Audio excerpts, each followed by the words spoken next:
Everybody loves talking about workbenches, but do you need a monstrosity like this to build great things in your shop?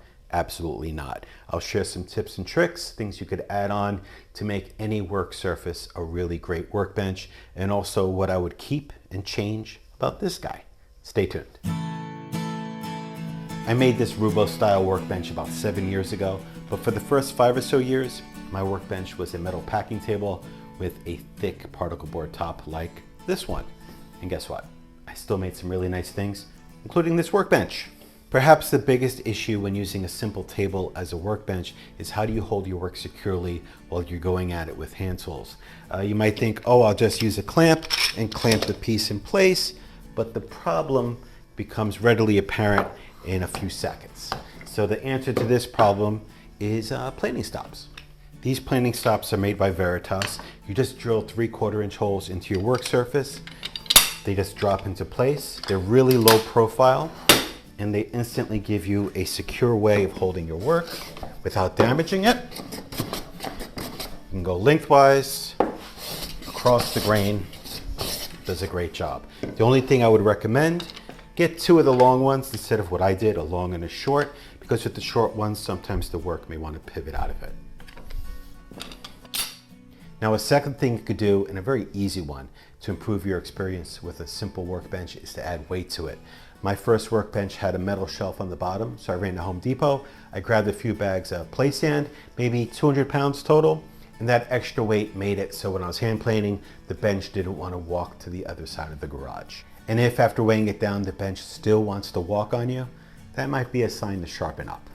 And the third way to improve any workbench is to add a moxon vise. It's the priciest of my 3 recommendations, but if you could swing it, it's worth every penny. You just clamp it on either end to your top, and it gives you an incredible way to hold your work pieces when you're doing hand cut joinery, especially dovetails. And with the moxon vise, you have a ton of capacity between the 2 wheels. I'll demonstrate with a large piece of plywood. And once you bear down on the wheels, this piece isn't going anywhere. And I'm sure you could imagine how awesome this would be if you were dovetailing a large piece of casework. An additional benefit of the moxon vise is that it brings the work that much closer to your face. I mean, what's that, about 8 inches or so? So less hunching over, and if you're at reading glasses age like myself, that much closer to eye level. Now, there are a few different manufacturers of this hardware. This one is from Benchcrafted. You could buy the whole thing already made, or just buy the hardware, supply your own lumber, save yourself a few bucks and make it yourself. You're a woodworker, you got this, and it's actually a lot of fun to build. Now, when, or even if, the day comes where you say, all right, the packing table worked out great for a few years, I want to take it to the next level, some points to consider. Because I made this workbench exactly from the plans, and there are a few key features of it that I never use. So the first major feature of the Roubo that I rarely, if ever, use is the planing stop set between the split top. Seems like a great idea. You need a planing stop, boom, it pops up, get to work, when you're done, it drops back down.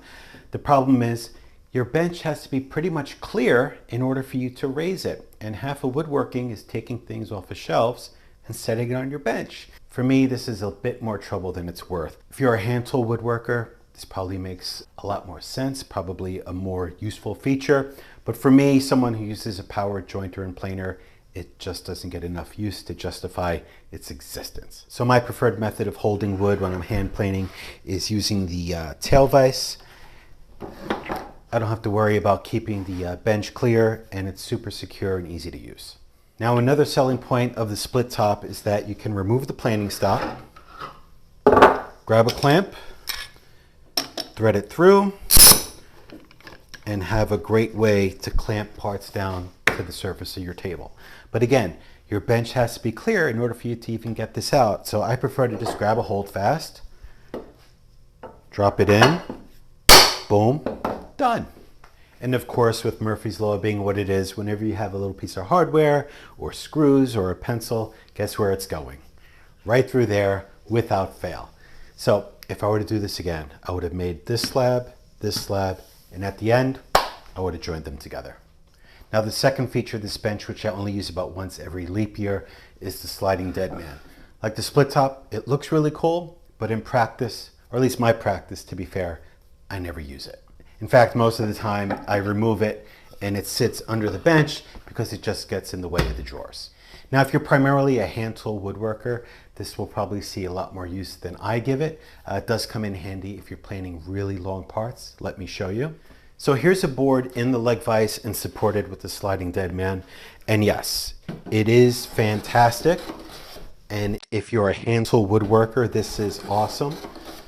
But I'm not primarily a hand tool woodworker. I'd be using my jointer to take care of this edge. But the funny thing is, the leg vise is so strong that I could take a board this size, just put it in the leg vise, and it's not going to go anywhere. I don't need that extra support that the sliding dead man gives me.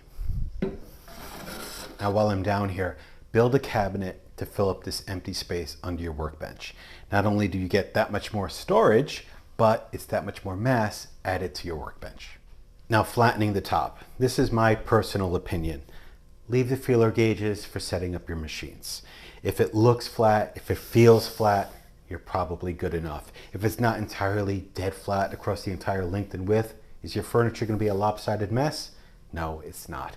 So sand it, scrape it, plane it, do what you have to do, then walk away. Don't overthink it. Now, one realization that really helped my woodworking was when I learned not to be precious with my workbench. If you want to make it beautiful, sure, go for it. Hell, I did the houndstooth dovetail thing. But once you build your dream bench, don't be afraid about putting it to work. I think the first few months after I built this, I was babying it so much, I was becoming much less productive than I could have been because I was taking all these ridiculous precautions to make sure this bench wouldn't get any dings on it. Then, like with your first new car, it gets that first ding and you're heartbroken.